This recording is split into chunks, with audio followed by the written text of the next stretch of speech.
In a $40 million mansion on the North Shore of Long Island, behind iron gates guarded by men with loaded weapons and Sicilian accents, a 61-year-old widow named Margot Orsini Vance was committing a murder so slow that even she didn't think of it as one. She called it medicine. She called it tradition. Every night at precisely 9 o'clock, she carried a silver tray up the grand staircase to the bedroom where her daughter-in-law waited, a quiet girl named Ember Holloway, 27 years old, the orphaned bartender from Queens who'd made the unforgivable mistake of marrying the most dangerous don in New York. Margot hated her.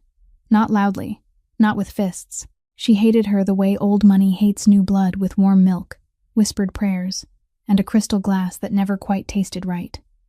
For 67 nights, Ember had smiled and thanked her. For 67 nights, Margot had watched her swallow, and for 60 of those 67 nights, that dead orchid on the windowsill had been drinking the poison instead. Because here's what the queen of the Orsini family didn't understand about the girl she'd dismissed as a gold-digging nobody. Ember had a degree in biochemistry from a city college in Manhattan, a best friend who ran the toxicology lab at NYU Langone, and a husband, Callahan Orsini, the man the underworld called the Undertaker, who was about to find out that the woman poisoning his wife was the same woman who'd killed his father. If you've ever smiled at someone while they were quietly destroying you, hit that like button, share this story with someone who needs to hear it, and subscribe so you don't miss a second of what's coming. Now let's rewind to the night Ember found the vial, and the moment she decided that running wasn't an option. 67 nights earlier, when the September rain was beating against the leaded glass panes of the Orsini mansion, Margot Orsini Vance stood in the middle of the grand dining room and looked at Ember Holloway with the eyes of someone counting every sin. In her hand, she held a silk handkerchief embroidered with the family crest, along with a line of Italian stitched in faded gold thread, and she spoke in that soft voice Ember had learned was the way a Sicilian woman cursed someone without ever needing to raise her tone. "This handkerchief belonged to my mother," Margot said, her dark red painted lips pressed into a thin line. "It vanished from my tea room this afternoon. No one entered that room except me and you." Ember stood still beside the crystal display cabinet, her hands still slightly damp from watering the plants, and she felt that familiar sensation slip down her spine like a cold strand of steel wire. This was the 7th time in 2 weeks that woman had accused her of stealing something. A pair of pearl earrings, a silver spoon engraved with the letter H, a calfskin-bound prayer book. Each time, Ember had found the item in exactly the place Margot knew she would have to pass, at exactly the hour Margot knew she would be there, and each time, she understood this wasn't the forgetfulness of an aging mother-in-law. These were tests. Ember bowed her head to the precise degree the woman demanded, kept her voice in the gentle tone she had practiced for 9 weeks, and said she would go look for it right away. Margot didn't answer. She merely turned and walked out of the room, leaving behind the scent of vintage Chanel perfume mixed with something sharper, an herbal medicinal smell Ember had never been able to identify, and the sound of crocodile leather heels tapping across the walnut floor, until all that remained was the silence of a house too large for 2 women, neither of whom was willing to call the other mother. Ember waited a full 3 minutes, exactly as the rule she had set for herself required, then walked along the long hallway paved with white Carrara marble toward Margot's private tea room in the East Wing. That room always smelled of bergamot and dried roses, and the golden light from the antique Tiffany lamp was always turned so low it was barely enough to read by. She didn't switch on the ceiling light. She didn't touch the curtains. She only knelt beside the small rosewood tea table, where Margot arranged her imported tea tins the way other people displayed jewelry, and she pretended to search beneath the table for the handkerchief, while her green eyes swept across the room. She didn't find the handkerchief, because Margot had never truly misplaced it, but her hand accidentally brushed the Fortnum and Mason Earl Grey tin, the kind the woman ordered from London every quarter, and Ember felt that something inside it was wrong. The tin was heavier than it should have been. She opened the lid, and beneath the layer of dark brown dried tea leaves was a clear glass vial, as long as her little finger, unlabeled, sealed with a gray rubber stopper. Inside was a clear, colorless liquid, slightly thicker than water, and when she tilted the vial under the yellow light, she saw a distinctive band of refracted light that 4 years studying for a bachelor's degree in biochemistry at Hunter College had taught her how to recognize. This refractive index wasn't water. It wasn't vitamins. It wasn't anything a grandmother who loved her grandchild would keep in her tea tin. Ember's heart began beating in a way she had felt only once in her life, on the night at the bar called the Aurelian, 18 months earlier. The night she saw a cyanide capsule drop into the Negroni of a man whose name she didn't even know yet. She inhaled for 3 seconds, exhaled for 5 seconds. Exactly the technique of a night shift bartender. Exactly the technique of a biochemist handling an unknown substance. Then she opened her waist bag, took out the wine-red Dior lipstick she carried because Cal liked that shade, twisted the lipstick all the way up, and used her freshly washed little fingertip to place 1 drop of the liquid into the hollow inside the tube. 1 drop. Only 1 drop. Enough for Piper to test. Not enough for Margot to notice the volume had changed. She twisted the lipstick shut, slipped it into her bag, sealed the vial, wiped it with a damp tissue so she wouldn't leave a single fingerprint behind, then placed it back beneath the tea leaves at the exact angle where she had found it, tilted 22 degrees to the right. She remembered precisely, because a biochemist could forget many things, but a woman who had once mixed 200 cocktails a night never forgot an angle. When she stood up and stepped out of the tea room, her heart was pounding so hard she thought it might break through her ribs, but her hands, the hands accustomed to measuring liquor to the very milliliter under the flashing lights of a rooftop club, those hands didn't tremble even once. She closed the tea room door behind her, heard the latch slide into place with a soft little click, and in that moment, she knew her marriage had just entered a war that no one downstairs had yet realized had begun. But to understand why Ember's hands didn't tremble on that rainy night, one would have to go back another 1.5 years, to the first moment she saw a white pill fall into a stranger's glass on the 63rd floor of the Aurelian. It was March then, and the city was still bitterly cold beneath the winds sweeping in from the East River, while Ember stood behind the black onyx bar of the most prestigious rooftop club on Park Avenue, wearing the spotless white shirt she had washed by hand 3 times that week, because dry cleaning money was also Milo's asthma medicine money. She had been working the night shift there for 8 months, and she knew every rule of that room by heart. Men who drank old fashions were men who wanted to be seen. Men who drank martinis were men who wanted to be heard. And men who ordered Negronis in the original Milan recipe, London gin, Campari, and red vermouth in equal parts, stirred rather than shaken, orange peel instead of lemon peel. Those men usually came to watch someone without wanting anyone to watch them back. That night, there was a table of 8 men seated in the private section near the glass overlooking Central Park, all of them dressed in suits tailored in Milan, and among them, the one seated in the deepest corner, was a 36-year-old man with short-cut black hair, a faint scar running along his left jawbone, and the gray eyes of someone who hadn't slept normally in at least a decade. Ember noticed him because he wasn't drinking. He only sat there looking at his phone, his finger tapping against the tabletop in a rhythm she recognized as Morse code, though she couldn't decode it.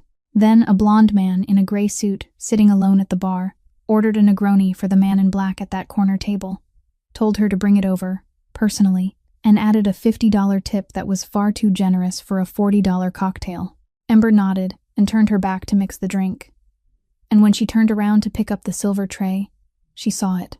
The blonde man's left hand moved across the mouth of the glass for 1 second with exactly the speed of a street magician switching a card, and a small white pill the size of a toothpick tip dropped into the red liquor and sank to the bottom in less than 2 seconds. Ember had read about potassium cyanide during a toxicology course in her 3rd year. She knew it dissolved in alcohol more slowly than in hot water, knew it had no smell until it met stomach acid, and knew that in a compressed dose like that pill, a grown man would collapse to the floor within about 2 to 4 minutes after the first sip. She didn't scream. She didn't look twice. She simply stepped toward the tray, reached out her hand, and right before her fingers touched the stem of the glass, she deliberately slipped on a patch of water on the floor that she had noticed from the beginning of her shift. The glass tipped over, red liquor splashed across the sleeve of her white shirt, and she cried out an apology that sounded just panicked enough to make sense. The bar supervisor, a man named Desmond who had worked there for 15 years, looked at her from the other side. Ember looked back at him, and she made a gesture with her left hand that they had long ago agreed on for troublesome guests. 3 fingers pressed together against her chin, then swept sideways. Desmond didn't ask. He pressed the button beneath the bar within 1.5 seconds. 30 seconds later, 2 men in black, not club security but men from the table of 8, were standing behind the blonde man, and he was lifted from his chair before he could set down his own drink. No one else in the room saw anything. The jazz music was still playing Chet Baker, and at the corner table, the man with the scar along his jaw finally looked up from his phone for the first time all evening and stared straight at her. 5 minutes later, while Ember was wiping the spill from the floor with an alcohol-soaked cloth, he stood up and walked past her. He didn't say thank you. He only placed a black business card with no printed words on the onyx bar top, and he said in a low, hoarse voice she would remember for the rest of her life, "You just saved my life. What do you want?"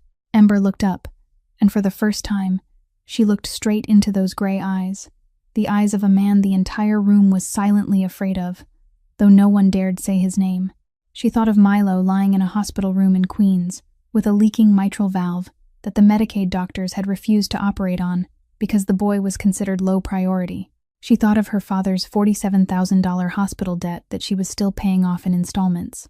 She thought of the envelope in the kitchen cabinet drawer where she had written, "Open this when you're no longer with me," for her 9-year-old brother.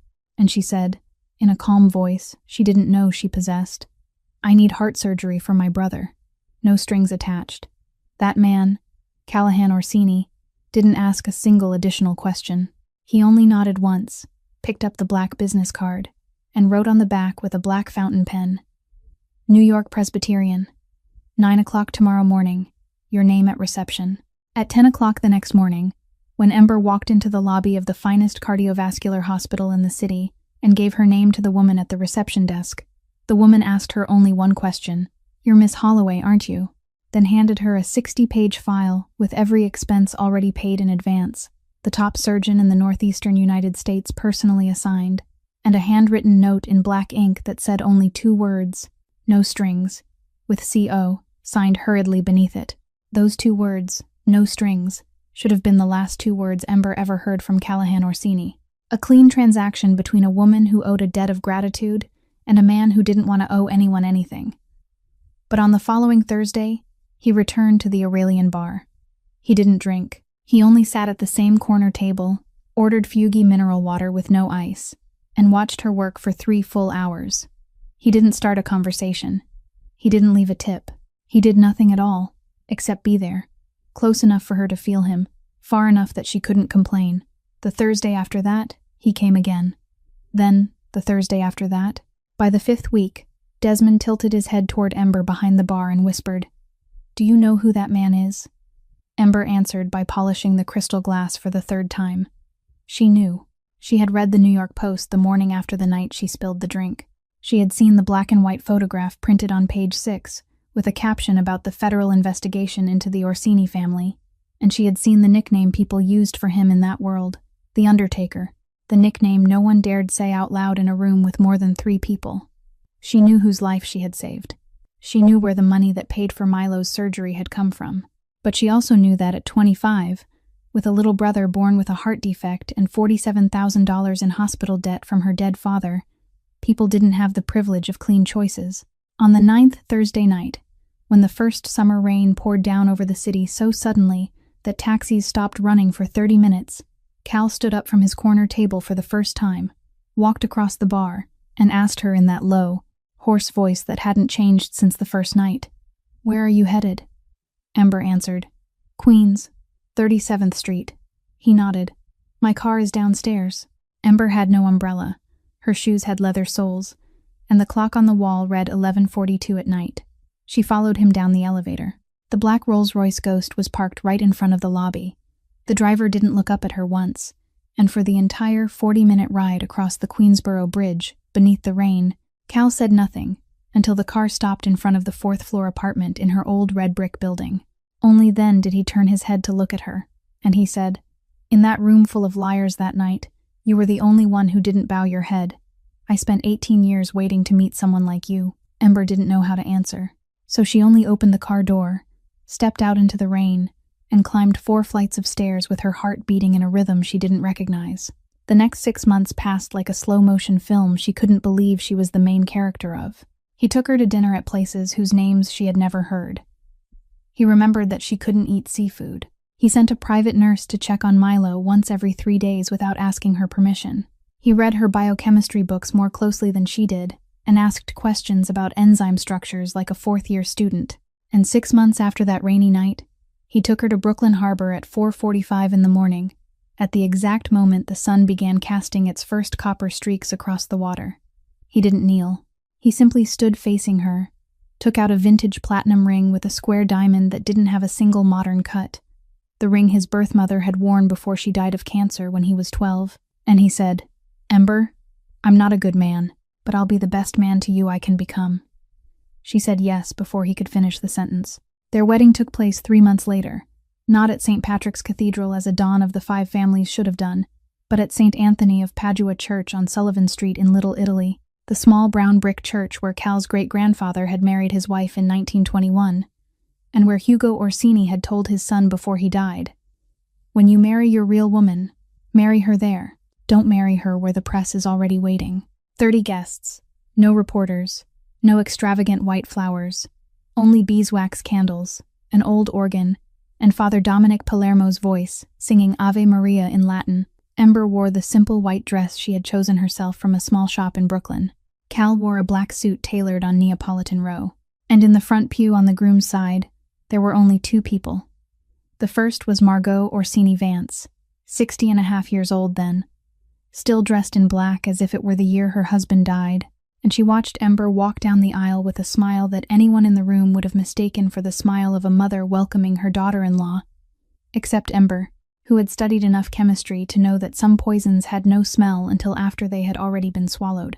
The second sat 3 seats away from Margot, a 27-year-old woman named Rosa Beaumont, the only daughter of Don Beaumont of the New Orleans family, wearing an emerald green dress 10 times more expensive than the bride's, and she was smiling too. A smile as cold as metal. The smile of someone waiting for a show she had already bought a ticket to. The smile of someone who knew that the ceremony that day wasn't the ending, but only the opening line of a play whose script she had finished reading long ago. Rosa Beaumont's cold, metallic smile was the first thing Ember thought of when the car carried her away from St. Anthony of Padua Church, 3 hours after the wedding, but she didn't have time to think about it for long, because the Bentley Cal had prepared drove straight across the Queensboro Bridge, onto Interstate 495, and 72 minutes later stopped before a wrought iron gate 4 meters high in Oyster Bay, on the north shore of Long Island, the gate that from that night onward would become the boundary between her old life and the new life, whose terms she hadn't had time to read in full. The Orsini mansion appeared beyond that gate like a crouching stone beast, a 3-story Georgian house built in 1928 from Indiana limestone, with 14 bedrooms, 8 bathrooms, a private baseball field in the southeast corner that Cal said hadn't been used since Hugo died, and a helicopter pad behind the Italian garden where ancient cypress trees were planted in straight rows like soldiers standing guard. Ember sat in the back seat, holding Cal's hand, and she tried not to think about the 4th-floor apartment in Queens where she had lived for the past 7 years, that 450-square-foot apartment with one window facing the train tracks. Cal took her up to the master bedroom in the west wing on the 2nd floor, a room larger than her entire old apartment, and he said, "I have to go to Chicago tomorrow morning. There's something at Brooklyn Harbor I have to settle in Chicago first. About 10 weeks, maybe longer." Ember didn't ask why something at Brooklyn Harbor had to be settled in Chicago. She had learned that there were questions an Orsini wife shouldn't ask. She only nodded, kissed him on the forehead, and said, "I'll be fine." The next morning, when Cal's black Sikorsky helicopter lifted off from the pad in the back at 6:15, Ember stood on the bedroom balcony watching him disappear into the low clouds, and in that moment she felt something very small, very vague, as if some door inside this house had just locked behind her before she had managed to see who turned the key. On the second day after Cal left, at exactly 9 o'clock in the morning, the mansion's chief housekeeper, a woman named Constance, who had worked there for 41 years, knocked on her door and said Mrs. Orsini Vance wanted to see her in the library. Ember had expected it. She put on the simplest outfit she owned, black trousers, a gray cashmere sweater, no makeup except a light layer of lipstick, and she went down the Carrara marble spiral staircase she had walked through in her wedding dress 2 nights earlier.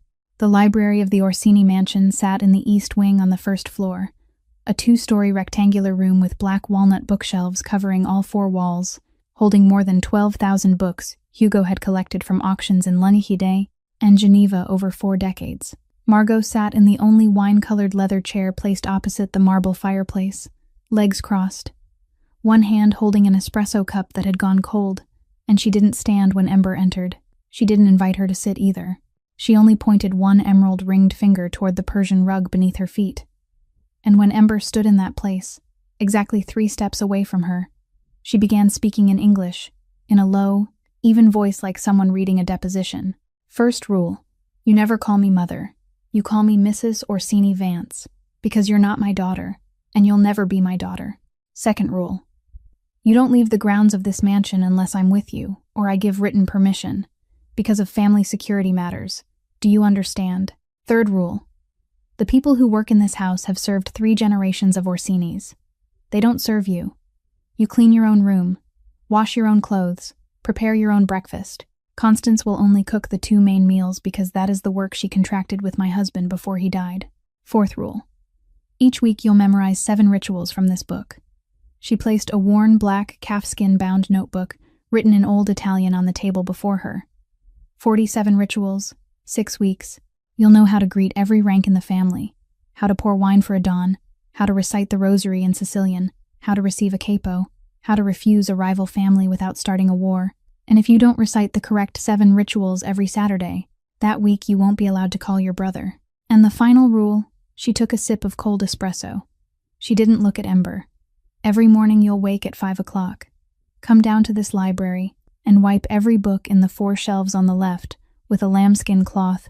I don't tolerate dust on my husband's legacy. Do you have any questions? Ember had no questions. She only bowed her head exactly 15 degrees. The precise angle a traditional Sicilian daughter-in-law was supposed to bow before a Don's widow.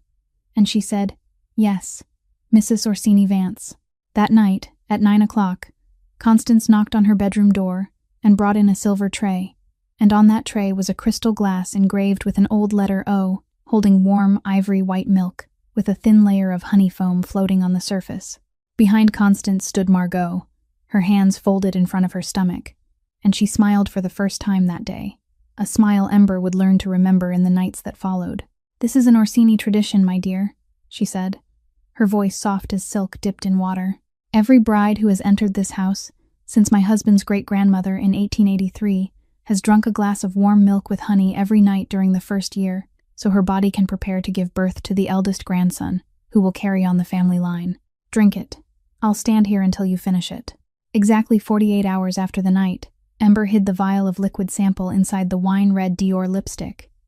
She asked Margot for permission to visit Milo at St. Vincent's Children's Home in Astoria, because the boy had suffered a mild asthma attack the week before, and the doctor had advised that a relative come sit with him for at least 1 visit. Margot approved with a nod without looking up from the Town and Country magazine she was reading, on the condition that Ember had to go with a driver named Bernard, whom Margot had personally chosen, and had to return to the mansion before 7 o'clock that evening. Ember agreed. She sat in the back seat of the Mercedes Maybach for the first 20 minutes, clutching the Celine handbag Cal had bought her on their honeymoon, and inside that bag, resting between a goatskin notebook and a wallet, was the lipstick containing something that could be evidence in a crime, or could simply be the paranoia of a poor girl made frantic by her new life. When the car stopped at the children's home, she visited Milo for exactly 30 minutes. Enough to hug the boy, enough to tell him about the golden retriever Cal had promised to buy when he came home, and enough to kiss his forehead 3 times in the exact order their mother had kissed him since Milo was still a tiny, red-faced baby. Then she told Bernard she needed to stop by the Duane Reade Pharmacy on 35th Street to buy more asthma medicine for her brother, and while the driver waited outside in the car, she walked 3 blocks east, hailed a yellow taxi, and went straight to the NYU Langone Medical Center building on First Avenue. Piper Lockwood was waiting for her at the back entrance of the toxicology lab in the basement, her hair twisted into a messy high bun, wearing a white lab coat stained with a coffee mark. The 2 of them had been best friends since their first year at Hunter College, from the day Piper spilled a test tube of diluted sulfuric acid solution onto Ember's shoe, and both of them laughed like maniacs in the restroom for 20 minutes. Piper didn't ask why. She only took the lipstick, opened it inside the fume hood, and said, 3 days. I'll call you. 3 days later, at exactly 4:17 on Thursday afternoon, Ember received a call from an unknown number while she was wiping the 391st book on the left shelf of the library. She stepped out into the rose garden behind the house, where there were no cameras of the kind Margot usually placed, and Piper spoke in a voice Ember had only heard once before, the night Piper's father died of a heart attack. "Ember, the sample you gave me. It isn't a vitamin. It isn't a sleeping pill. It's a synthetic mixture made of 2 substances, misoprostol reformulated so it doesn't cause immediate contractions, and a derivative of leuprolide acetate that I haven't seen in any commercial pharmaceutical literature, which means someone synthesized it in a private lab. The dose in your sample is enough that, if taken continuously, for around 90 to 120 days, it would cause permanent infertility, irreversible, with no antidote. And the most important thing is that it's completely odorless and tasteless when mixed into warm milk or any liquid with a fat content above 4%. Ember stood in the middle of the rose garden, phone in hand, and for about 3 seconds she heard her heartbeat pounding at both temples. "Are you sure?" Piper answered. "I ran the sample 3 times. I'm sure, Ember. Who's giving you this to drink?" Ember didn't answer that question. She only said, "Thank you. Keep the remaining sample in the freezer. Don't tell anyone, not even your husband." Then she hung up. She stood among the white rose beds for 5 full minutes, and in those 5 minutes, she allowed herself to understand one thing. Margot didn't want to kill her. She had never wanted to kill her. Killing Adon's wife would start a war that even Margot couldn't control. What she wanted was something quieter, crueler, more legal. She wanted to take from Ember the ability to give birth to a child with Orsini blood, so that after 9 months or a year, when Callahan realized his wife couldn't give him an heir, she would bring in Dr. Quentin Fairchild with a forged medical file already signed, declare that Ember had been infertile from birth, and force Cal to divorce her so he could marry another woman who had already been chosen in the front pew of St. Anthony's Church. The target had never been Ember. The target was the unborn child. That night, when Constance brought the warm milk up to her room, and Margot stood waiting at the threshold with her silk-dipped-in-water smile, Ember held the glass of milk in both hands, looked straight into the woman's eyes, and said, "Thank you, Mrs. Orsini Vance. I'm feeling a little tired today. May I drink it in the bathroom while I take a hot bath to ease my headache?" Margot nodded, turned away, and closed the bedroom door behind her. Ember waited 30 seconds. Then she walked to the purple Phalaenopsis orchid Cal had placed on the windowsill as a wedding gift, the flower his mother had grown in the family's first house in Sicily, and she poured the entire glass of milk into the base of the plant, drop by drop, until the crystal was dry and clean. On that very first night, Ember knew she wasn't allowed to run, wasn't allowed to cry, and wasn't allowed to let anyone in this house see that she was strong. She had to become exactly the woman Margot was waiting for, a tired wife, dizzy, forgetful of the servants' names, confused about the hours of the day, prey slowly curling into the trap it had seen clearly all along. By the 40th night since Ember had begun playing the role of a wife slowly losing herself, the purple Phalaenopsis orchid on the windowsill had turned brown at the tips of its roots, and its 2 smallest stems had fallen to the floor, while Ember had learned how to walk half a second slower than usual, learned how to lift her eyes as though she were trying to remember Constance's name, and learned how to let her voice fall into the vague rhythm Margot had been waiting for. She had thought the game was only in the glass of milk. She had been wrong. That night, at around 1:12 in the morning, when the October wind swept through the stone chimneys of the Orsini mansion and made a low whistling sound over the roof, Ember was lying in bed pretending to sleep in the left-side position she had practiced, when she heard it, a very faint, steady scraping sound.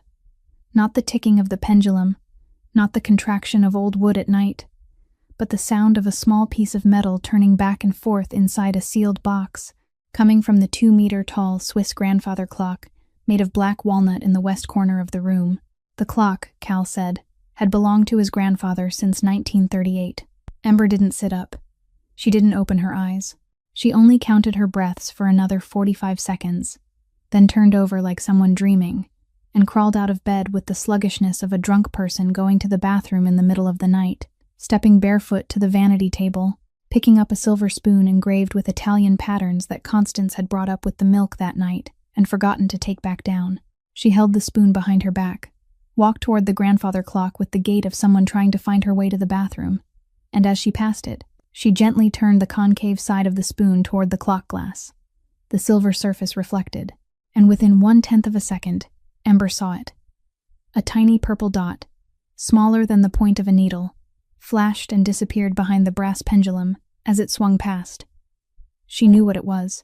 4 years of college hadn't taught her about surveillance cameras, but 6 months working the night shift at the Aurelian had taught her that the infrared indicator light of modern hidden cameras emitted a wavelength of around 850 nanometers, and it only appeared under reflected light at a certain angle, the kind of angle a curved concave silver spoon could accidentally create for 0.3 of a second.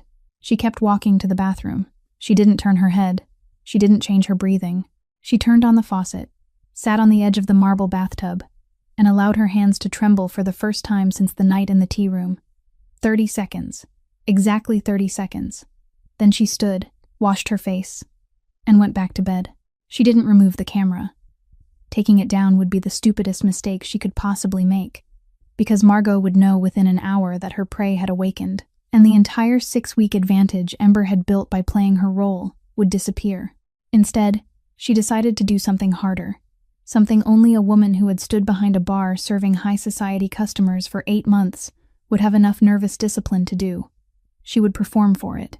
The next morning, at 6:12, when Constance brought a light breakfast up to her room, Ember pretended to trip over the edge of the Persian rug and drop the pair of glasses she had started wearing in the 3rd week. The tortoiseshell-framed glasses she didn't actually need, but that served as the perfect prop. She looked at Constance with slightly distant eyes and asked, "Constance, what day is it today?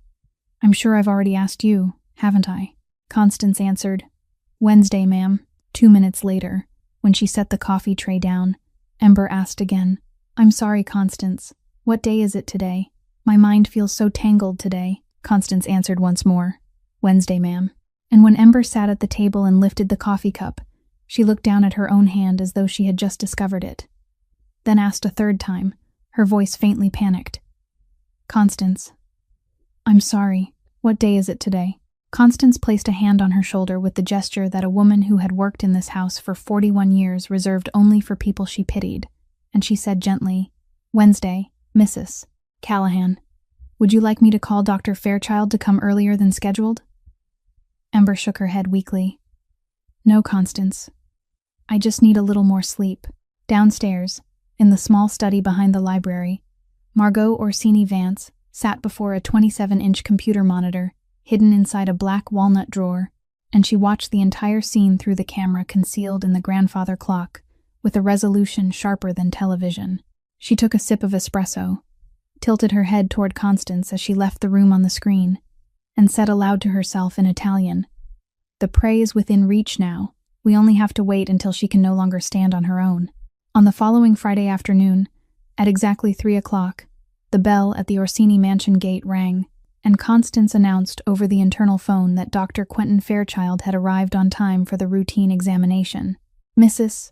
Orsini Vance had scheduled 3 weeks earlier, an appointment Ember had never been told about until that morning, when Margot knocked on her bedroom door at 11:40 and said in that falsely gentle voice, "Daughter, you're about to have an important guest, the family's private doctor, since your husband's grandfather's time.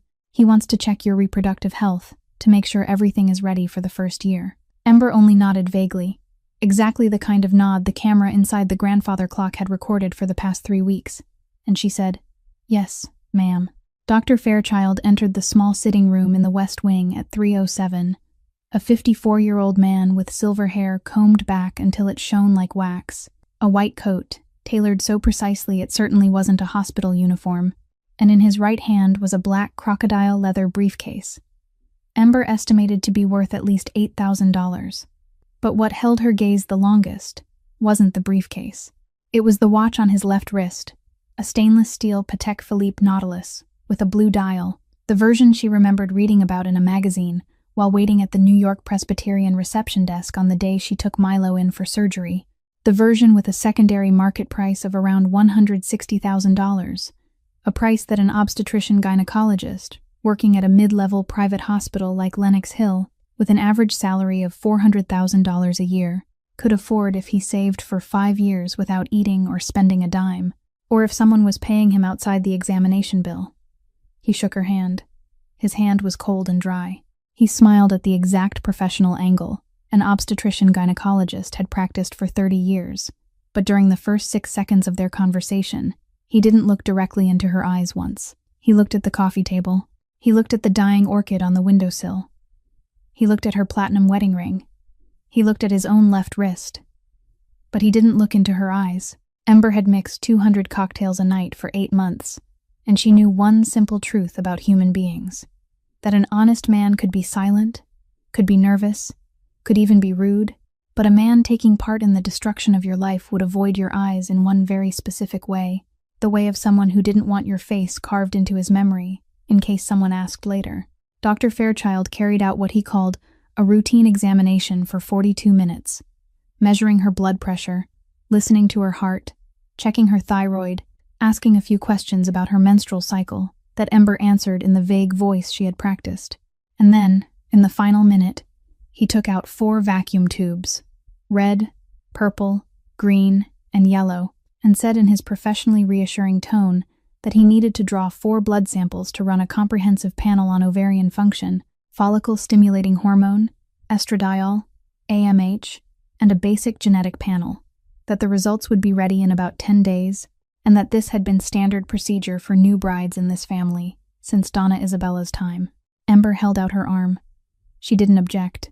She even asked a foolish question about whether she should have fasted, a question anyone with a bachelor's degree in biochemistry would know was unnecessary for the tests he had just listed. He drew her blood in 3 minutes, labeled the tubes with a black ink pen, writing Ember Holloway, Orsini, and the date, then closed his briefcase, wished her good health, and left the mansion at 3:51 in the afternoon. That night, as Ember sat before the mirror, removing the pearl earrings Margot had lent her for the appointment, she knew very clearly that those 4 tubes of blood would never go to any laboratory.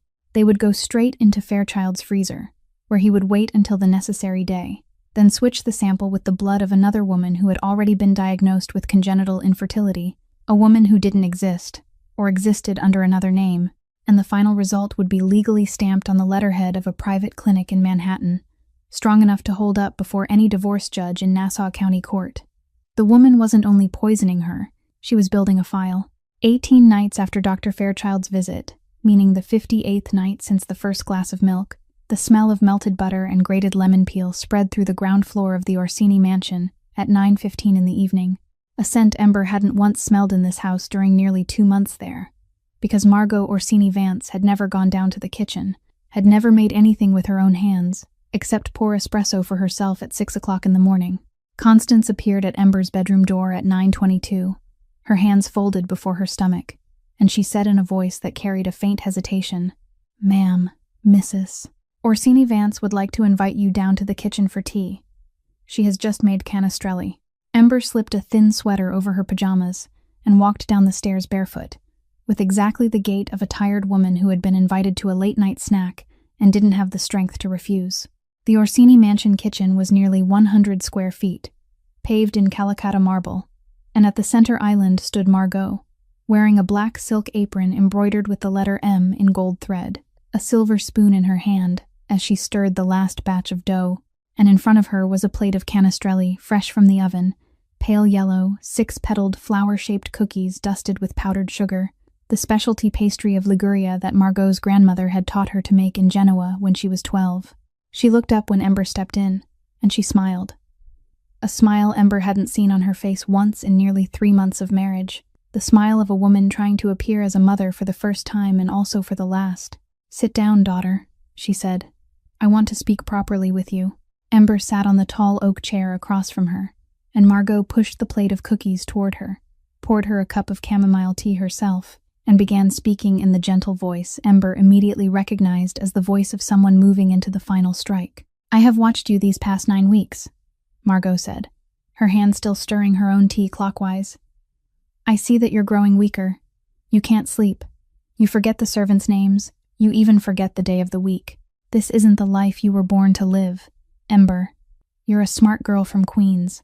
You deserve a life where you can breathe, not a golden cage on Long Island, where you have to learn 47 rituals in a language you don't speak." Ember bit into a canestrelli, the taste of butter and lemon, and a faint hint of fragrant rice melting on her tongue, and she said nothing. Margot continued. "I spoke with Callahan on the phone last week. He doesn't know I called. But I have arranged something that I believe will be best for everyone. $2 million transferred into your private account within 48 hours after you sign an uncontested divorce petition, plus a lifelong education fund for Milo at any private school you choose, plus an apartment on 30th Avenue on the Upper West Side in your name. All of it legal, all of it discreet. You won't have to say a single word to the press. Callahan will believe you left voluntarily because you couldn't endure this life, and he will hurt for a while, then forget. Orsini men always forget. That is what this family does best. Ember chewed slowly, swallowed, and set the remaining piece of cookie back on the plate. Then she looked up, looked directly into Margot's icy blue eyes for the first time since the night in the library, and in a voice she had practiced in her mind for the past 3 weeks in case she ever needed it, she said, "Mrs. Orsini Vance, I'm very grateful for your concern, but I can't sign the divorce papers, because I've been pregnant for 9 weeks. Dr. Fairchild doesn't know yet because I only took a home test this morning. I was planning to wait until Cal came back from Chicago before telling him." The silver spoon in Margot's hand fell onto the marble counter. The sound of metal striking stone rang through the kitchen for 2 full seconds before fading. In those 2 seconds, Ember saw something she would never forget. The face of the woman sitting across from her turning deathly pale beneath the expensive MAC foundation, the muscle in her jaw twitching once beyond her control, and her pupils shrinking into 2 small black points, the unmistakable biological reaction of a predator who had just realized the prey was counting down faster than she had estimated. Then, in less than 3 seconds, Margot picked up the spoon again, laughed softly, and said, "Oh, daughter, that is the most wonderful news this house has heard in 10 years. That night, after Ember returned to her room, after she pretended to drink the glass of warm milk Constance brought up at 11 o'clock, after she poured it into the orchid that was already 2/3 dead, she texted Piper one single line. "Can you come collect a new sample tomorrow? I need to know today's dose." 2 days later, Piper called back in the voice Ember had heard only twice in her life. "The dose has doubled. She's trying to kill even the fetus you don't have yet." On the Tuesday morning after the conversation in the kitchen, Ember told Margot that Dr. Fairchild had advised her to get an early prenatal examination at a specialized obstetrics clinic in Manhattan because there had been 2 cases of early miscarriage in her family history, a detail Margot couldn't verify without calling Fairchild directly, and doing that would make Ember suspicious, so she only nodded and allowed Bernard to drive her to Moynihan Train Hall at 9 o'clock in the morning. But Ember didn't walk into any clinic in Manhattan. She went straight to the Amtrak ticket counter, bought a one-way ticket on the Vermonter number 56 to Burlington, with cash withdrawn from an old savings account. Cal didn't know she still kept, and boarded the train at 9:45 with a simple black backpack, a wool beanie pulled low, and her phone powered off from the moment she left Bernard. The train ride lasted 9 hours and 32 minutes, crossing the Hudson River, passing through the Adirondack valleys already turning yellow in late autumn, and when she stepped down onto the Burlington platform at 7:20 in the evening, a dark red Ford F-150 pickup truck was already waiting, driven by a 68-year-old man wearing a red and black plaid wool coat, his silver hair cut short in a military style, and pale blue eyes belonging to a man used to reading people from 50 meters away. She didn't need to ask. Thaddeus Winterbourne nodded once and said, "Get in, Miss Holloway. The drive to my house takes 40 minutes, and tonight's going to be colder than I expected." Thaddeus's wooden house sat deep in the maple forest outside Charlotte, 3 miles east of Lake Champlain, a 1-story cedar-clad house weathered silver gray by 4 decades of lake wind, with a stone chimney steadily breathing white smoke into the October sky. And when Ember got out of the truck, she saw a half-split pile of firewood beside the porch, a long-handled axe lodged in an oak chopping block, exactly the first image Thaddeus wanted her to see, so she would understand that this man, though he had once been the second most powerful consigliere of the Orsini family for 26 years, had now withdrawn into a life made only of axes, wood, and waiting. He made her a cup of unsweetened black tea, set it on the rough wooden table before her, and sat down in the chair across from her. Hugo told me once, in the summer he was diagnosed with stage 3 cancer. When I suggested that he reveal the illness to Callahan, he shook his head and said these exact words, "Thaddeus, if one day Callahan truly marries a woman he loves, not for the family, that girl will need you, not me." He looked straight at Ember. "I've waited 4 years for you to come here, Miss Holloway." He stood, went to the wall behind the fireplace, removed a cheap oil painting of a Lake Como landscape, and behind it was the steel face of a medium-sized Liberty safe. He turned the combination 3 times, opened the door, and took out 3 things, placing them before her. The first was a brown leather-bound legal file about 40 pages thick, stamped with the seal of the office of Thaddeus Winterbourne, Esquire, and signed by Hugo Orsini on March 2nd of that year, exactly 6 weeks before he died. "This is Hugo's real will," Thaddeus said. The version Margot submitted to probate court after the funeral, the version Callahan read and trusted, was a forged version staged by her private lawyer, a man named Leland Crawford, whom I didn't have enough evidence to expose at the time. The second was a tightly typed A4 sheet, listing 14 names of people inside and outside the Orsini family, with a short note beside each name, written by Hugo himself, in midnight blue fountain pen. "This is the list of the 14 people Hugo no longer trusted," Thaddeus said, arranged in descending order of danger. "The first name you already know.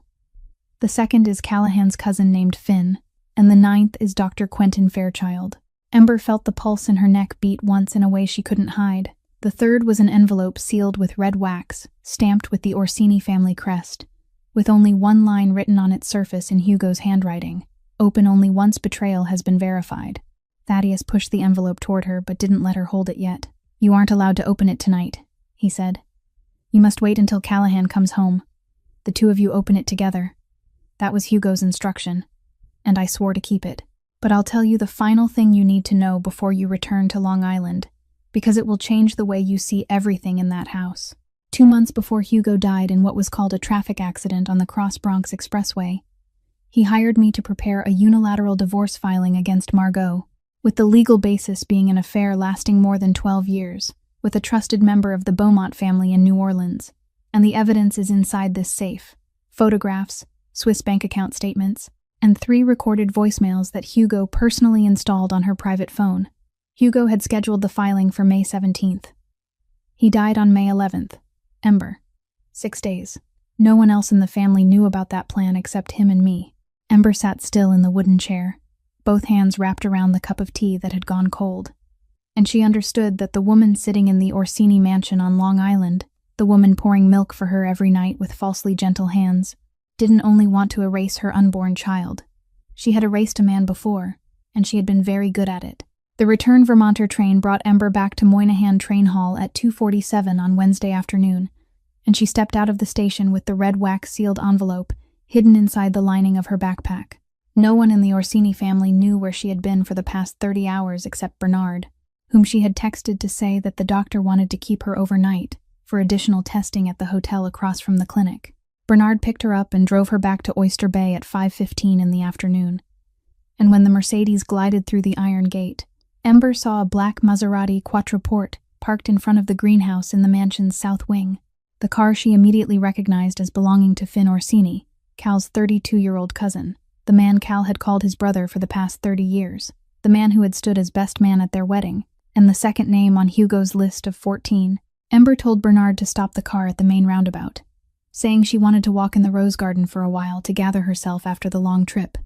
And Bernard nodded and drove toward the garage, but Ember didn't go into the rose garden. She circled around the back, following the low stone wall covered in ivy along the west side of the greenhouse, a curved glass Victorian structure Hugo had built for his mother in 1987.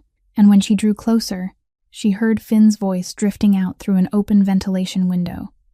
She didn't allow herself to breathe.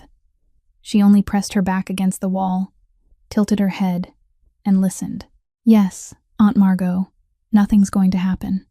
It was Finn's voice, the familiar deep voice she had heard so many times at family dinners, but now carrying a tone Ember had never recognized before, the tone of someone reporting not to a friend's mother, but to a superior. "Callahan will stay in Chicago for 2 more weeks. I've already arranged everything with the Brooklyn Harbor Group. They'll drag the negotiations out long enough.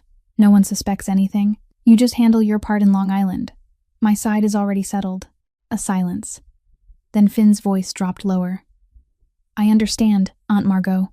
When Callahan comes back, everything will already be too late for that little girl, and once her matter is handled, we'll move forward with the rest exactly according to the plan you and I discussed in Sorrento last summer."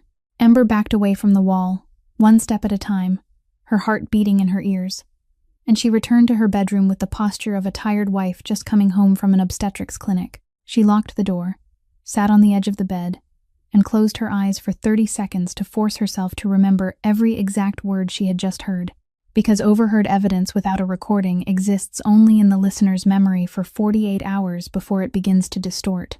Finn wasn't only helping Margot handle Ember. Finn was arranging for Cal to stay in Chicago for 2 more weeks, the stretch of time Thaddeus had warned her about when they parted at the Burlington platform the night before. Finn wants the throne. Finn will never be satisfied with the position of underboss.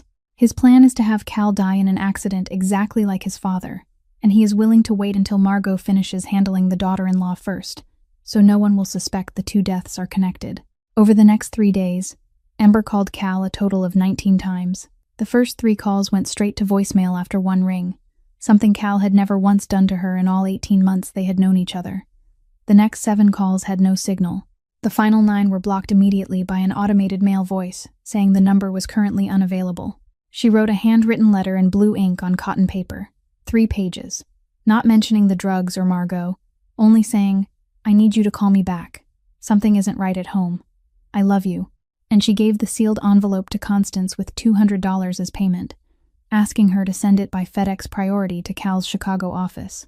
36 hours later, Ember saw her own letter through the crack of Finn's office door when he stepped out to get water, the envelope still intact, lying in the unsent mail tray on his desk. On Saturday morning, a friend of Piper's sent her a TMZ link, and on the front page was a high-quality paparazzi photo of Cal having dinner at Chicago Cut Steakhouse on North LaSalle Street at 8:15 on Friday evening, his white shirt open at the collar, and across from him sat Rosa Beaumont in a tight black dress, tilting her head as she laughed, one hand resting on Cal's wrist, with the TMZ caption reading, "Dawn of New York seen with the New Orleans heiress. Marriage on the rocks." Ember sat on the second-floor bathroom floor for 40 minutes. She cried without sound, her shoulders trembling in the exact rhythm with which she had cried in the Bronx funeral home on the day her father was lowered into the ground when she was 22. The moment she had thought she would never cry like that again in her life. But at the 41st minute, she stood, washed her face with cold water, looked into the mirror, and said aloud, very softly, to the pale face staring back at her, "That photograph is fake. Or that dinner was a trap Rosa set for the photographers. He loves me. I believe that the way I believe the chemical reaction between 2 substances doesn't change when all conditions remain unchanged. And the conditions between him and me haven't changed, not once." On Monday morning, at exactly 8:40, the landline in Ember's bedroom rang, and on the other end was the voice of Sister Teresa Mulligan, the director of St. Vincent's Children's Home in Astoria, her voice trembling slightly in an unusual way. "Mrs. Holloway, I'm sorry to call this early, but we need you to confirm an urgent procedure. A couple from Greenwich, Connecticut, completed the entire emergency adoption file for Milo this morning. The paperwork was processed through Queens County Family Court within 72 hours. All documents bear the signature of the legal guardian. They picked the boy up at 7:30, and under state law, we're not allowed to disclose his new address during the first 90 days to ensure a smooth family transition. I'm very sorry, Mrs. Holloway. I know you visit often, but everything was done according to procedure." Ember didn't cry. She didn't scream. She only asked one question in a voice stripped of all emotion. "What are the names of that couple?" And Sister Teresa stayed silent for 4 seconds before answering, "I'm sorry, Mrs. Holloway. I really am not allowed to say."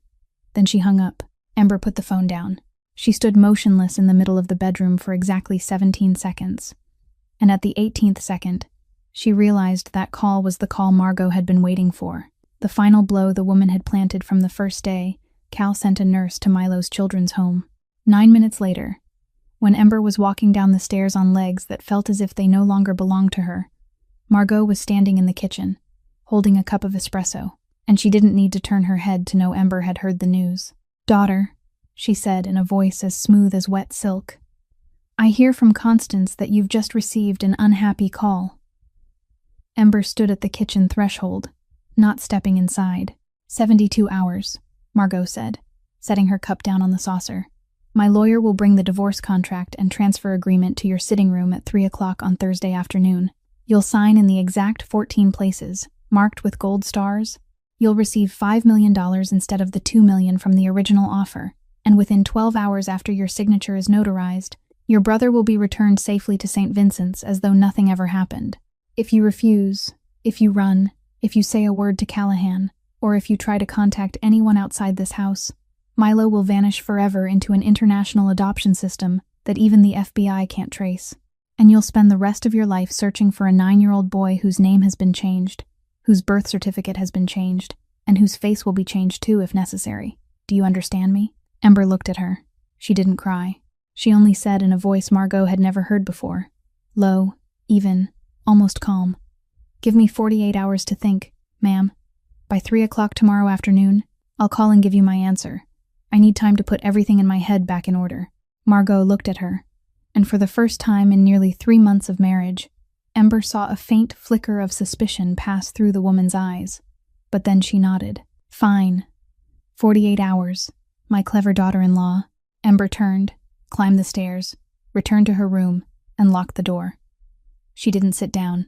She opened the second drawer of the vanity table and took out a black USB drive encrypted with AES 256-bit, which she had prepared 3 weeks earlier, containing the entire 3 months of evidence, Piper's lab results, photos of the dying orchid taken week by week, the recording of the kitchen conversation with Margot that she had secretly captured through her Apple Watch, photos of Fairchild's Patek Philippe, a scanned copy of Hugo's list of 14 names, and the voice recording in which she read aloud, word for word, the conversation with Finn in the greenhouse, right after she returned to her room. She placed the USB on Cal's pillow, his side. Then she lay down and waited. At exactly 3:07 in the morning, while the late autumn rain was tapping softly against the window, the bedroom door swung open. No knock, no warning. Callahan Orsini stood there, his gray Tom Ford suit rumpled after the night flight, his tie loosened, his hair wet with rain, and his gray eyes bloodshot in a way Ember had never seen before, the way a man looks after not blinking for 7 hours straight. He didn't say hello. He didn't embrace her. He only closed the door behind him, locked it twice, pulled a black Samsung phone she had never seen from the inside pocket of his jacket, and said in a thick, hoarse voice, "Thaddeus called me at 10 o'clock last night. I was on a plane within 45 minutes. I flew under a false name with a Canadian passport belonging to a friend. I entered the house through my father's old tunnel beneath the greenhouse, the one Finn doesn't know about." He sat on the edge of the bed, looked at her, and said the thing she had been waiting 78 days to hear. "I wasn't in Chicago to negotiate Brooklyn Harbor, Ember. I was in Chicago working with a special agent of the FBI named Elena Vasquez. She warned me 6 months ago that a mole had been planted inside the Orsini family at least 3 years ago. I've suspected Finn since my father's funeral, but I had no proof. I had to go away so Finn would expose himself. And I left you alone in hell because I thought my mother only hated you. I never imagined she would go this far. I'm sorry. I'm so sorry." Ember said nothing. She only picked up the USB from Cal's pillow, placed it in his palm, closed his fingers around it, and said in a low voice that didn't tremble, "I've been ready since the 12th night." Cal looked down at the USB, then looked up at his wife's face, the woman he had thought he needed to protect. And in that moment he understood that he had never married a victim. He had married a general who had already arranged her battlefield from day one, and all she needed from him wasn't salvation, but a man trustworthy enough to come home on the right night, the 67th night. Cal placed the USB on the bedside table, then took from the inside pocket of his jacket the red wax-sealed envelope. Thaddeus Winterbourne had handed him personally at Teterboro Airport 2 hours earlier, the envelope on which Hugo had written in midnight blue ink, "Open only once betrayal has been verified." He looked at Ember for 1 second, nodded, and she nodded back. Cal broke the red wax with his thumbnail, and he spread the 3 stacks of documents inside across the white bed. The first stack was a single page from Banque Julius Baer in Zurich, stamped with international notarization, clearly listing a trust account under the name Hugo Anthony Orsini Trust, with a balance of $63,200,000 United States dollars, linked to a dead man's switch protocol, programmed to activate automatically if Callahan Orsini failed to log into the 2-factor authentication system, by fingerprint and voice, at least once every 90 days. Hugo had set it up exactly 3 months before he died. If Cal died under unnatural circumstances, the entire $63 million would be transferred immediately to St. Jude Children's Hospital in Memphis, along with an electronic copy of 412 pages of black ledgers Hugo had stored over 26 years in business, money laundering transactions, shadow contracts, underground gambling branches connected to the Beaumont family in New Orleans, enough to send the 14 names on Hugo's list to federal prisons for anywhere from 7 years to life without parole. The second stack was an 8-page legal contract drafted by Thaddeus's office, signed on 3 sides by Hugo, a notary, and 2 independent witnesses, confirming that all legal assets of the Orsini family, the chain of 17 Italian restaurants across 3 states, 3 office buildings in Manhattan, and the real estate investment fund worth $180 million, would be transferred to the St. Jude Fund if Callahan died from any cause other than natural causes, as determined by 3 independent forensic doctors. Hugo had stripped Margot of her inheritance with a single handwritten line at the bottom of page 8. His handwriting slightly trembling from chemotherapy. "The woman I called my wife for 34 years is not to receive $1 from this estate. The reason is recorded in the attached envelope." The third stack was a hand-drawn diagram in pencil on graph paper, a layout of the ground floor and second floor of the Orsini mansion, with 7 small circles marking the positions of 7 hidden cameras in the house. 4 circles were outlined in red, 3 in blue. The 4 red cameras had been installed by Hugo 5 years before he died, independent of Margot's system, transmitting data directly to a server located in a rented house in Tarrytown, the address known only to Thaddeus and now Cal. One of those 4 cameras was inside the Murano chandelier above the grand dining table, capturing the full view of every seat. The system access password was Cal's birth date reversed, 70911-988. Cal logged in using the black Samsung phone that very night, and the recording system had been operating continuously for the past 73 days, capturing every dinner, every phone call Margot made in the dining room, every time she entered the tea room carrying the Earl Grey tin. By 4:12 in the morning, when the second cup of black tea had gone cold on the table, Cal and Ember had finished building the plan. At 7 o'clock on Wednesday night, the day after tomorrow, Cal would personally call and invite the entire family to the Orsini mansion for an important family dinner, the official reason being that he had just returned from Chicago with a major agreement to announce, and the guest list would include Margot, Finn Orsini, 4 senior capos, Dr. Quentin Fairchild, and especially Don Salvatore Beaumont and his daughter Rosa Beaumont, who would be invited from New Orleans as strategic partners. Thaddeus would arrive unexpectedly at the final minute. Neither Margot nor Finn was allowed to know that Cal had returned to Long Island. He would remain locked inside the bedroom throughout the next day. Constance would be the only one who knew, and she had received direct instructions from Hugo 4 years earlier that whenever Callahan returned in silence, she was to obey Callahan first. Running parallel to the dinner, at exactly 7:15 on Wednesday evening, Rowan Ashford, a former lieutenant of SEAL Team 6 who had left the Navy in 2017 and had worked privately for Cal since then, would lead a 4-man team in a raid on a detached house in Greenwich, Connecticut, which Ember had located through the secret GPS message she had installed in Milo's breathing machine from the first day the boy entered the children's home, a medical tracking device Cal had quietly asked the doctor to install without anyone else knowing. Rowan already had the house layout. Information on the 2 amateur guards Margot had hired through a security company in Stamford, and an operation time aligned with the moment Cal raised his glass in the dining room.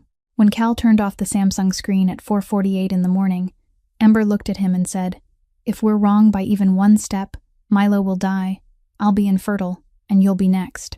Cal took her hand, placed it against his chest, right over the heart beating slow and steady, and he said, "We won't be wrong, because my father set this chessboard 4 years ago, and he never lost a single game in his life." At exactly 7 o'clock on Wednesday evening, the Orsini mansion in Oyster Bay looked like an opera staged for a single audience member. Constance had spread a black Sicilian linen tablecloth embroidered with silver thread, arranged 12 seats around the 4-meter-long walnut dining table, lit 16 beeswax candles in Hugo's silver candlesticks, and at the center of the table stood a baccarat crystal vase holding 1 single white lily, the exact flower Donna Isabella, Hugo's mother, had placed at every important family dinner for half a century. The guests arrived one by one. Margot Orsini Vance wore a floor-length black dress with the 6-strand pearl necklace Hugo had bought her for their 10th wedding anniversary around her neck, and when she entered the dining room and saw that Cal's seat at the head of the table had already been set, she frowned for the briefest moment before sitting down in the seat of honor on the right. Finn Orsini arrived at 7:06, wearing a navy suit cut in Milan, and during the first 2 minutes he checked his phone 3 times with the frequency of a man waiting for a confirmation message that wasn't coming. Don Salvatore Beaumont, 67 years old, his silver hair combed back, arrived with his daughter Rosa in a tight burgundy silk dress at 7:10 on a private flight from New Orleans, and Constance brought them into the dining room with the solemnity reserved for the most important allies of the night. Dr. Quentin Fairchild arrived at 7:14, alone, the Patek Philippe still on his left wrist. The 4 senior capos of the Orsini family, men who had followed Hugo since the 1990s, sat in order of seniority at the far end of the table. At exactly 7:15, the dining room door opened, and Cal walked in with Ember. He wore the black 3-piece Brioni suit his father had left behind, and she wore a simple black V-neck dress with the emerald necklace Hugo had given Cal's mother. The entire table stood. Margot turned deathly pale for 1/10 of a second before her smile returned. Finn set his glass down at exactly a 45-degree angle. Rosa Beaumont tilted her head, her cold metallic smile stiffening. Cal didn't say hello. He walked straight to the head of the table, filled all 12 crystal glasses with the bottle of 1985 Barolo, his father, had kept in the cellar for 40 years for the most important occasion of his life, then raised his glass, looked across every face in turn, and said in the low, hoarse voice no one in the room dared interrupt, "Tonight we haven't come here to eat. We've come here to cut open the festering abscess that has been rotting inside this family since the day my father died." He set the glass down, pulled a remote from his inside pocket, and the walnut wall behind him split in two, revealing an 85-inch Samsung screen with 4K resolution that he had ordered installed inside the wall the year before, without anyone in the room knowing. The screen lit up. The first video came from the Murano chandelier camera, clearly marked September 15th, 9:07 in the evening, showing Margot entering the kitchen, opening the Earl Grey tin, dropping 3 drops of clear liquid into a glass of warm milk already prepared on the silver tray, stirring exactly 3 times clockwise, then walking upstairs. The angle changed to 3 different nights across 3 consecutive weeks. The same action, the same tin, the same glass of milk. The dining room went dead silent. The burning candles could be heard as clearly as an engine. The next slide showed 3 toxicology test results. The first from NYU Langone, signed by Piper Lockwood. The second from a private Quest Diagnostics lab in Teterboro. The third from the John Jay College Forensic Toxicology Institute that Cal had commissioned the previous week. And all 3 confirmed the same mixture of modified misoprostol and a leuprolide derivative, with a dose capable of causing permanent infertility within 90 to 120 days. The third slide showed a $2 million transfer contract from a shell company named Fairmont Consulting LLC, registered in the Cayman Islands, to Dr. Quentin Fairchild's personal account at HSBC Singapore, signed on February 14th of last year, exactly 1 week before Cal's wedding. Fairchild sprang to his feet and knocked over his chair. The fourth slide, perhaps the one that made Rosa Beaumont turn pale the fastest, was a marriage contract in Italian, drafted by the law office of Caruso and Associates in Palermo, signed by 3 parties, Margot Orsini Vance, Don Salvatore Beaumont, and Rosa Beaumont, notarized on November 19th, exactly 3 months before Cal and Ember's wedding, with the main clause committing Rosa to marry Callahan Orsini within 18 months after his current marriage ended by divorce or by natural causes, along with the merger of New Orleans Port Territory into the Orsini Empire. Margot shot to her feet, her hands shaking, and she screamed in a voice that had never once risen that high in the past 11 months. "This girl is a fraud, son. She's staging everything to steal the Orsini fortune. She's the daughter of a mechanic from Queens. She isn't worthy of our blood." Cal turned back, looked at his mother with gray eyes that had gone frozen solid, and said in a very quiet, very even voice, "I know you killed my father, Mother." At that exact moment, the dining room door opened, and Thaddeus Winterbourne stepped inside, his wool coat still dusted with snow across the shoulders, his old brown leather briefcase in his right hand. He placed the briefcase on the table, unlocked it, pulled out a 32-page forensic report stamped by the Federal Medical Examiner's Office in Boston, and said, "I had Hugo's body exhumed last August with Callahan's secret consent. 3 independent experts confirmed the same result. His blood contained a warfarin concentration 40 times higher than the usual cardiovascular therapeutic dose. None of Hugo's prescriptions listed warfarin, but there is a prescription under Margot Orsini Vance's own name at the CVS pharmacy in Glen Cove, filled every month for 14 months before the so-called accident." Finn Orsini lunged toward the dining room's back door. Two of Rowan Ashford's men were already standing there, and they locked his arms in the third step. Don Beaumont rose slowly, put on his coat, and said to Cal in Italian, "The Beaumont family withdraws from every agreement signed with this woman. Allow us to leave in peace. My daughter didn't know the details, and if the Council of the Five Families convenes, we'll testify." He took Rosa by the wrist, and father and daughter walked out of the dining room without looking back. At that exact second, the phone in Ember's dress pocket vibrated, and she took it out, placing it to her ear with both hands slightly trembling. Rowan Ashford's low, rough voice came through on the other end. "We got Milo out of the Greenwich house at 7:19. The boy is having a mild asthma attack, but he's stable. The ambulance is taking him to New York Presbyterian. It'll reach emergency in 3 minutes. You can video call him once he's stabilized." Ember set the phone down on the table, and for the second time in a year, she cried. But unlike the night on the bathroom floor when TMZ posted the photo of Cal and Rosa, this time the tears fell in silence, and on her pale face beneath the candlelight, they were the tears of a woman who had just won a war no one in the room had realized she had declared since the second night. While Ember was still pressing the phone to her ear, listening to Rowan Ashford report Milo's condition, Finn Orsini wasn't completely restrained. Within the 12 seconds immediately after Rowan's two men pinned his arms, Finn used the one advantage anyone born with Orsini blood in this house would know: the servant tunnel system built in 1932 to move bootleg liquor during Prohibition, and among the house's 7 secret passages, the route between the wine cellar beneath the dining room and the southern greenhouse could only be opened by a lever hidden in the leg of the 8th chair at the dining table. Finn kicked that lever with his heel in less than a second. The oak floor beneath his feet tilted open, and before Rowan could react, Finn grabbed Dr. Fairchild by the collar and disappeared down the stone stairs under the floor. They ran through the 180-foot tunnel, came up through the hidden door in the greenhouse, and escaped to the eastern auxiliary parking area, where Finn's Navy Aston Martin DB11 was waiting. 22 minutes later, the car was speeding down Sunrise Highway toward Sag Harbor, and Finn called his private captain, a man named Wyatt Brannigan, ordering him to prepare the 72-foot Azimuth yacht, named Black Orchid, to leave within 20 minutes. Destination Nassau, Bahamas. Finn didn't run empty-handed. Over the past 3 weeks, he had secretly copied the 21-digit password to the Orsini offshore account ledger. The ledger Hugo had once called the family's nuclear key, the ledger that only Callahan was supposed to have permission to access. Finn had read it secretly for the last time 11 days earlier, while Cal was still in Chicago and the library safe had been opened by a small mistake from Thaddeus. Once aboard the yacht, at 8:53 in the evening, Finn opened his Surface Pro laptop in the main cabin, connected to the Starlink Marine satellite network, and logged into the Bank Julius Baer electronic portal in Zurich using that 21-digit password.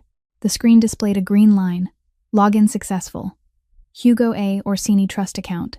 Balance $63,200,000. Finn smirked, turned to Fairchild, and said, "Almost done, Doctor." But when he clicked the transfer button, the screen didn't show an entry form. It flashed red once, then it shifted into a deep red like clotted blood, and at the center of the screen appeared a single line in the black Garamond font Hugo had loved for 30 years. Only a traitor needs to use this key, and only a devil would try to sell his father's legacy. Over the next 3 seconds, the dead man's switch Hugo had installed 4 years earlier activated exactly as designed.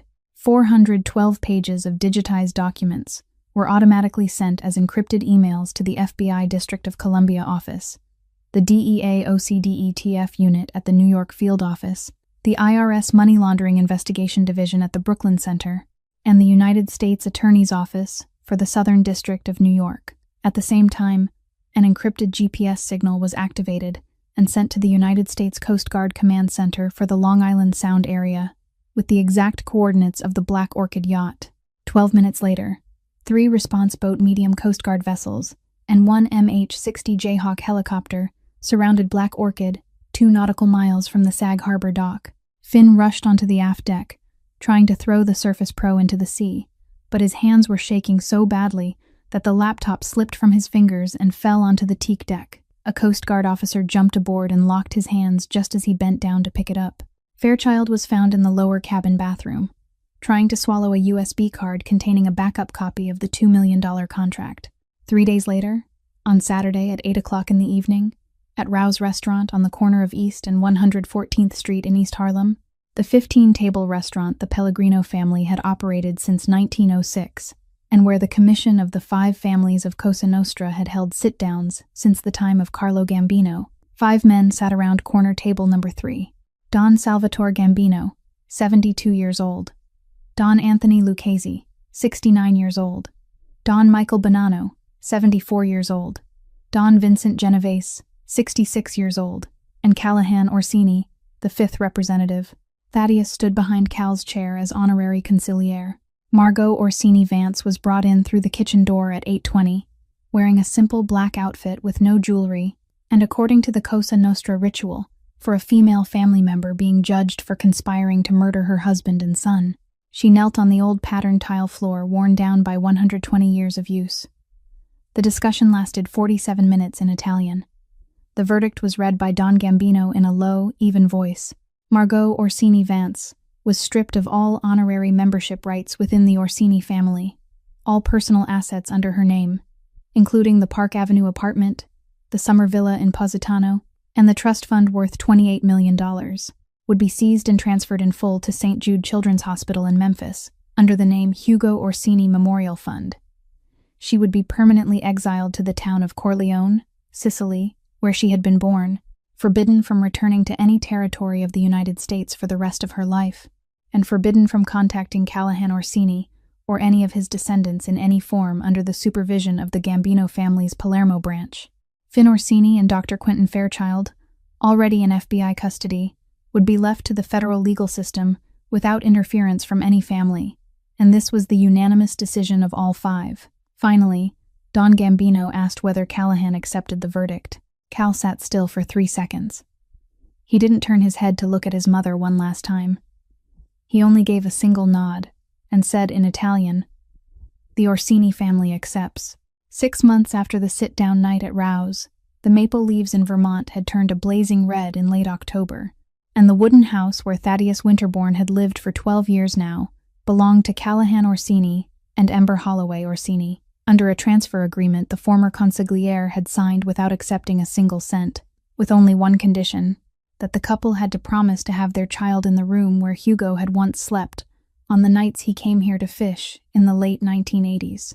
Lake Champlain that morning was flat as a mirror, a thin mist hovering about 1 meter above the water, and the first sunlight of October was passing through the maple canopy and falling onto the cedar porch where Ember sat in the old rocking chair, her feet resting on a wool pillow Constance had knitted for her at Christmas, and in her lap was Milo. The boy was now 10 years old, 5 centimeters taller than he had been in the spring, his skin rosy after 4 months of recovery at New York Presbyterian, where the leading pediatric cardiac surgeon in the Northeast had performed a 7-hour mitral valve repair, and now his heart beat steadily at 72 beats a minute, like a new Swiss clock. Milo was reading aloud from a children's adventure book in the bright, high voice of a child who had just been given life a second time, and Ember only smiled and listened, one hand resting on her little brother's pale blonde hair. Cal stepped out through the front door, holding 2 cups of real Earl Grey tea, the kind he ordered directly from Fortnum and Mason in London, without letting it pass through any tin that could hide anything at all, and he sat down beside his wife, handing her 1 cup. Ember took it with both hands, the warmth of the porcelain passing into her palms, and she took a sip. Tea was only tea.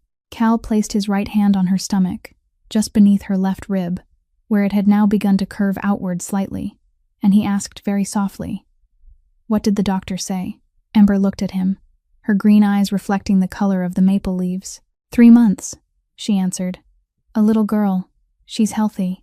Her heartbeat is 142 beats." The doctor said, "Every number is even better than average." Cal bent down and kissed her forehead, then lowered himself and kissed her stomach, and he said, "We'll name her Hugo Holloway Orsini, your name before mine, because without you, my father would never have had a grandchild who carried his name, and because my father spent the last 4 years of his life waiting for this girl named Holloway without telling anyone." Ember said nothing. She only leaned her head against her husband's shoulder and looked out at the lake, where the mist was slowly dissolving strip by strip beneath the sun, revealing the small fishing boats of local residents moving farther out. "There are women who pour milk for you not because they want you to live," she said softly, more to herself than to Cal, but because they need you to grow weaker so they can feel stronger. And when you've lived inside the fog long enough, the first light touching your face can look exactly like a miracle, even though it's really only the sun that has always been there, waiting for you to open your eyes. Ember Holloway Orsini's story is a reminder that truth doesn't need to scream in order to win. It only needs a steady hand, a heart patient enough to endure, and the belief that real love, when built on respect rather than possession, will always find its way back at the right time. Sometimes the most dangerous person in our life isn't the stranger in a dark alley, but the person sitting at the dinner table with us every night, the one who calls us by tender names and keeps smiling while counting down our final days. Always trust your intuition, because survival instinct is the last voice an honest heart can still hear when every other voice has begun to fade. And remember that true family isn't blood, but the people willing to stand beside you when the truth becomes most costly. If Ember's story has touched some part of your heart, please subscribe to our channel today and join us for stories that reach the deepest places of emotion, shared with you every day. Leave a like and share this video with the loved ones around you, so that more people can be given strength when they are facing quiet darkness inside their own homes. We truly want to hear from you. How did this story make you feel? Have you ever had a moment in your life when your intuition saved you from something terrible before reason could understand it? Or have you ever had to stand firm alone inside a house where no one believed you? Leave a comment below and tell us your story. We read every single comment, and every story you share becomes a source of inspiration for us to keep creating more meaningful videos. Finally, we wish everyone watching this video good health, a joyful life, peace in your heart every day, and sincere people beside you when you need them. Thank you for listening all the way to the final moments of this story, and we'll see you again in the next video, where we'll follow a character you may still remember very clearly from today's story, the daughter of the Beaumont family, the woman who walked out of the Orsini dining room in that burgundy silk dress that night, and the woman whose life is about to teach her a lesson far harsher than anything she ever imagined. Goodbye, and we'll see you again.